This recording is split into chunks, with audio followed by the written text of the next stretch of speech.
Berries, watermelon, apple to lose weight. Banana, avocado, nuts to gain weight. Non. Sweet potatoes, chicken breasts, eggs to lose weight. No. Rice, chicken wings, ground beef to gain weight. Oh, God, please, no! No! Black coffee, green tea, Greek yogurt to lose weight. Allez, ça m'a saoulé. Latte, fruit juice, smoothies to gain weight. La raison pour laquelle je déteste ce genre de vidéo, c'est parce que ça embrouille totalement l'esprit des gens, et principalement ceux qui débutent dans le fitness ou qui n'y connaissent rien à la nutrition. Et on va pas vous blâmer parce que c'est pas quelque chose qu'on apprend à l'école, malheureusement. C'est simplement une liste d'aliments faibles ou riches en calories. Mais ça ne veut absolument pas dire que tu vas perdre du poids avec l'un et que tu vas prendre du poids avec l'autre. Pourquoi ?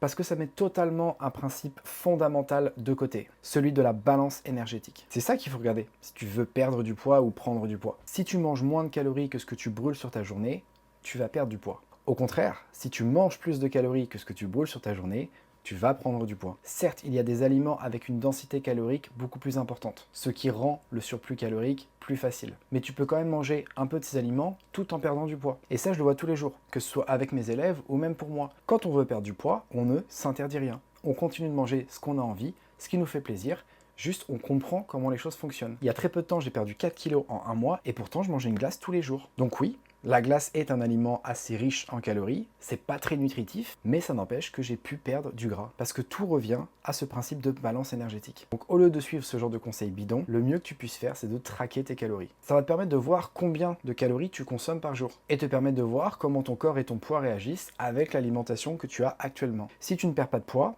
alors essaye de réduire un petit peu plus tes calories. Ou alors essaye d'être un peu plus actif pour augmenter ta dépense énergétique. Et donc créer un déficit calorique. Ça pour moi c'est une approche beaucoup plus intelligente que de suivre bêtement une liste d'aliments faibles en calories et riches en calories. Et si tu te sens totalement largué par rapport à tout ça et que tu souhaites justement transformer ton physique de manière durable, sans régime et sans frustration, alors je te laisse cliquer sur le lien dans ma bio pour faire ta demande d'accompagnement. Et si via ce questionnaire je sens qu'on a le potentiel de travailler ensemble, alors je te recontacterai directement. D'ici là, prends soin de toi et prends soin des autres.